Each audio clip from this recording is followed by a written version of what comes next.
মাননীয় স্পিকার, আজকের এই গুরুত্বপূর্ণ আলোচনার জন্য মাননীয় আইনমন্ত্রী আমাদের মাননীয় বিরোধী দলীয় সংসদ সদস্যদেরকে সংবিধান, জুলাই সনদ, সোশ্যাল কন্ট্রাক্ট, দার্শনিক লক, রুসো, হবের থিওরি ও মদিনার সনদ সামনে রাখতে বলেছেন।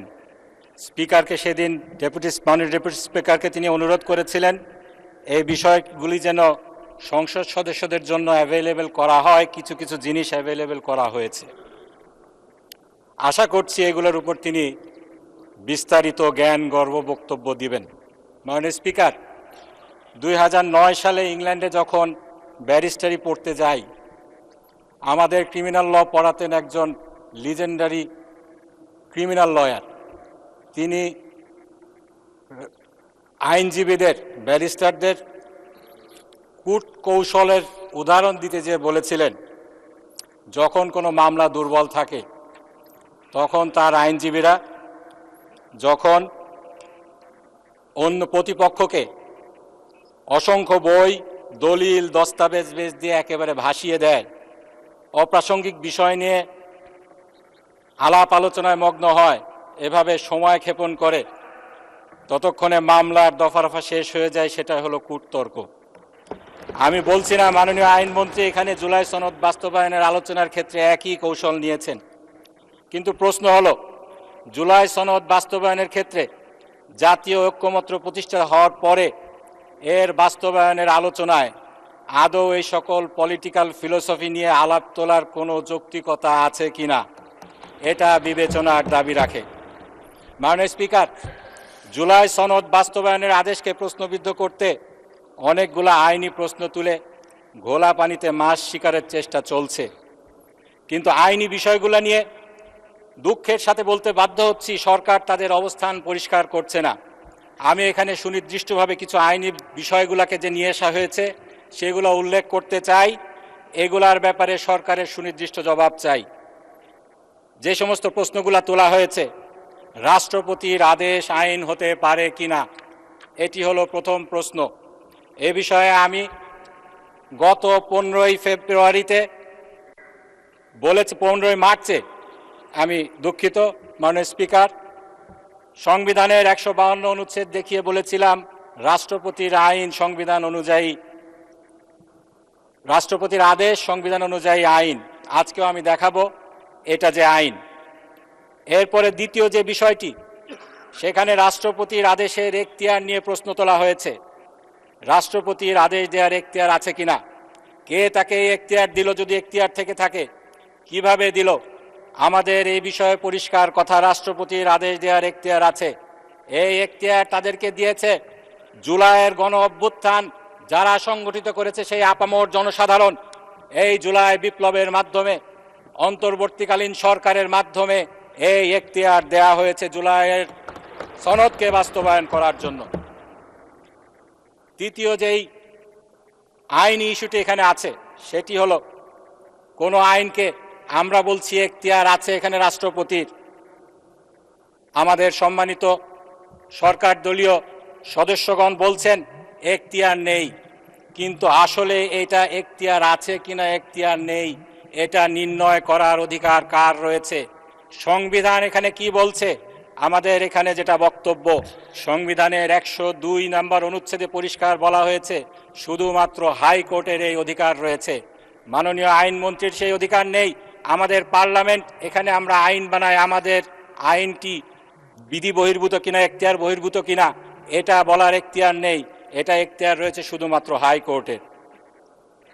চতুর্থ যে বিষয়টি আইনি প্রশ্ন, সেটা হলো জুলাই বিপ্লবের মাধ্যমে জনগণের কনস্টিটিউয়েন্ট পাওয়ার, যেই পাওয়ারের আলোকে রাষ্ট্রপতিকে আদেশ দেওয়ার ক্ষমতা দেয়া হয়, 13তম সংশোধনীর মামলায় যে কনস্টিটিউয়েন্ট পাওয়ার জনগণের সাংবিধানিক অধিকারের বিষয়ে নিশ্চিত করা হয়েছে, সেই সাংবিধানিক অধিকারটি জুলাই বিপ্লবের মাধ্যমে ট্রিগার্ড হয়েছিল কিনা, এখানে আমাদের বক্তব্য সেটা হলো সরকারকে আজকে পরিষ্কার করতে হবে জুলাইকে তারা বিপ্লব হিসাবে স্বীকার করেন কিনা।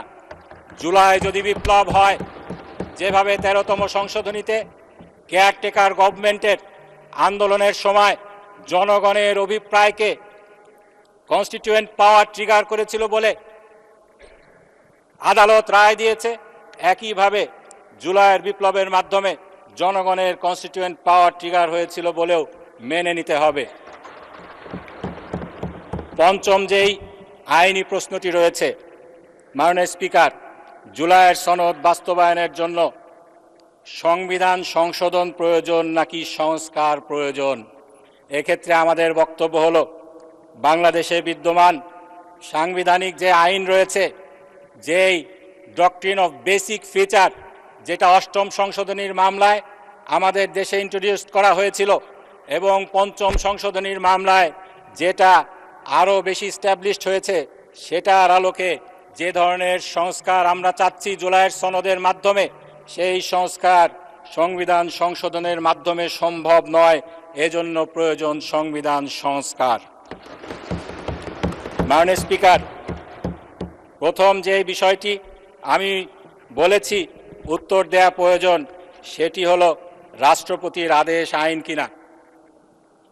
মাননীয় স্পিকার, এর মধ্যে 7 মিনিট চলে গেছে। মাননীয় স্পিকার, একটা ঘড়ি আছে, মাননীয় সদস্য ঘড়ি দেখে বক্তব্য দেন। সেটাই দেখছি। 10 মিনিট, 3 মিনিট আছে আপনার। 3 মিনিট আছে। মাননীয় স্পিকার, যেটা আমি বলতে চাই, 152 অনুচ্ছেদে বলা হয়েছে আদেশ অবশ্যই আইন। এক্ষেত্রে সরকারের পক্ষ থেকে 3টি অবস্থান আমরা লক্ষ্য করছি। আইনমন্ত্রী 29শে মার্চ তিনি তার একটি সাক্ষাৎকারে একটি জাতীয় দৈনিকে বলেছেন, এই আদেশটি অবিকল আইনের মতো মনে হলেও কোনোটাই সাংবিধানিকভাবে বৈধ আইন নয়। যদি উনি মনে করছেন এটা আইন কিন্তু বৈধ আইন নয়। মাননীয় অ্যাটর্নি জেনারেল, তিনি তখন অ্যাটর্নি জেনারেল হননি, 18 মার্চ একটি জাতীয় দৈনিকে তিনি কলাম লিখে বলেছেন, আদেশ যে আইনের অন্তর্ভুক্ত সে কথা অস্বীকার করার কোনো উপায় নেই। মাননীয় স্বরাষ্ট্রমন্ত্রী 15 মার্চ এই সংসদে দাঁড়িয়ে বলেছেন, এটি না অধ্যাদেশ না আইন, মাঝামাঝি একটি জিনিস। এ বিষয়ে আমি সংক্ষেপে যেটা বলতে চাই, এই আইনের বৈধতা নিয়ে একটি মামলা হয়েছে হাইকোর্টে, সেই মামলায় রুল জারি হয়েছে। একটি মামলায় যখন রুল জারি হয়, কোর্ট তখন প্রকারান্তরে ডিক্লেয়ার করেন প্রিমা ফেসি এটা প্রুভড হয়েছে, এটি ল। কারণ যদি ল না হতো তাহলে এটা চ্যালেঞ্জ করে রিট করার কোনো সুযোগ নেই। কোর্ট যখন এটাকে ল বলে স্বীকার করে নিয়েছেন, আমাদের সংসদ, আমাদের আইনমন্ত্রী, আমাদের কারো পক্ষে কি সেটাকে আইন হিসাবে অস্বীকার করার কোনো সুযোগ আছে কিনা? এখানে রুল জারি হয়েছে, স্টে হয়নি। যদি স্টে না হয়, সংবিধানের যে বাইবেল মনে করা হয় সেই মাহমুদুল ইসলামের বই কনস্টিটিউশনাল ল অফ বাংলাদেশ, এখানে পরিষ্কার বলা হয়েছে, যদি কোথাও রুল জারি করা হয় কিন্তু স্টে না করা হয়, এটাকে স্টিল কনসিডার করা হবে ইন্ট্রাভাইরাস, নট আলট্রাভাইরাস। আলট্রাভাইরাস হলো আইন বহির্ভূত আর ইন্ট্রাভাইরাস হলো আইন সম্মত। সুতরাং এটা মানতে আমরা সবাই বাধ্য। এই আদেশের 10ম অনুচ্ছেদ এবং 12 অনুচ্ছেদকে লঙ্ঘন করে সরকার এবং রাষ্ট্রপতি এই আইনের ব্যত্যয় ঘটিয়েছেন, আইনের শাসনের এখানে ব্যত্যয় ঘটেছে। এখানে দ্বিতীয় যে বিষয়টি রয়েছে, রাষ্ট্রপতির আদেশ দেওয়ার এখতিয়ার আছে কিনা, কে তাকে এখতিয়ার দিল, কিভাবে দিল? এক্ষেত্রে এই সংসদে বলা হয়েছে জনগণের আবেগ দিয়ে রাষ্ট্র চলে না, রাষ্ট্র চলে সংবিধান দিয়ে। মাননীয় স্পিকার, আপনার মাধ্যমে আমি বলতে চাই, সংবিধান অনুযায়ী জনগণের আবেগ হলো সংবিধানের বাবা। এটা আমার কথা না। সংবিধানের 7ম অনুচ্ছেদে বলা হয়েছে, জনগণের পরম অভিপ্রায় রূপে এই সংবিধানই দেশের সর্বোচ্চ আইন, প্রজাতন্ত্রের সর্বোচ্চ আইন। এই নিয়ে যে মামলাটি হয়েছে 13তম সংশোধনীর মামলা, আমার হাতে সময় আছে 30 সেকেন্ড, খুব বেশি বলতে পারবো না। সেখানে তৎকালীন অ্যাটর্নি জেনারেল, আজকের আইনমন্ত্রী বলেছিলেন জনগণের সাংবিধানিক ক্ষমতা কখনো পরিত্যক্ত হয় না, আর এর অবস্থান সংবিধানের উপরে। সেই মামলায় কোর্ট রায় দিয়েছিল, এই যে সংবিধানের উপরে জনগণের সাংবিধানিক ক্ষমতা আছে, এটাকে কোর্টেও চ্যালেঞ্জ করা যাবে না, এটা বিয়ন্ড চ্যালেঞ্জ। এটা নিয়ে মাননীয় স্পিকার, আমাকে আর 1 মিনিট যদি বাড়িয়ে দেন, আমি একটি পয়েন্ট বলেই শেষ করবো। আরো অনেক পয়েন্ট, আইনি পয়েন্ট ছিল কিন্তু বলতে পারছি না। 1 মিনিট বাড়িয়ে দেন। মাননীয় স্পিকার, এটা 2 ঘন্টা মাননীয় সদস্য, অভ্যাস খারাপ হয়ে গেছে, 40 বছর ধরে মাননীয় স্পিকার বলে আসছি। সেই জন্য মাননীয় সদস্য, 2 ঘন্টার আলোচনা, অলরেডি 45 মিনিট আপনারা বলেছেন। ট্রেজারি বেঞ্চের বক্তা রয়েছে, আবার মাননীয় বিরোধী দলের নেতা আবার বলবেন, আপনাদেরও 3জন বক্তা এখনো বাকি আছে। সুতরাং আচ্ছা ঠিক আছে, 1 মিনিট আপনি বলেন। মাননীয় স্পিকার, ধন্যবাদ আপনাকে। 3টা ম্যান্ডেট দিয়েছিল, সংস্কার, বিচার এবং নির্বাচন। সেই সংস্কারের যে ম্যান্ডেট জনগণ দিয়েছিল তার আলোকেই অন্তর্বর্তীকালীন সরকার প্রেসিডেন্টের মাধ্যমে এই আদেশটি জারি করিয়েছে। সুতরাং এটার এখতিয়ার নিয়ে প্রশ্ন তোলার কোনো অধিকার কারণেই, কেউ যদি এটা বিচার করতে পারেন সেটা হলো বাংলাদেশের হাইকোর্ট। সেই হাইকোর্টে যতক্ষণ পর্যন্ত না এর ব্যাপারে রায় আসছে আমাদেরকে সকলকে এই আইনটি মানতে হবে। আরও অনেক কথা ছিল, বলতে পারলাম না। আপনাকে ধন্যবাদ জানিয়ে আমার বক্তব্য এখানেই শেষ করছি। ধন্যবাদ মাননীয় স্পিকার এবং সংসদ। ধন্যবাদ মাননীয় সদস্য।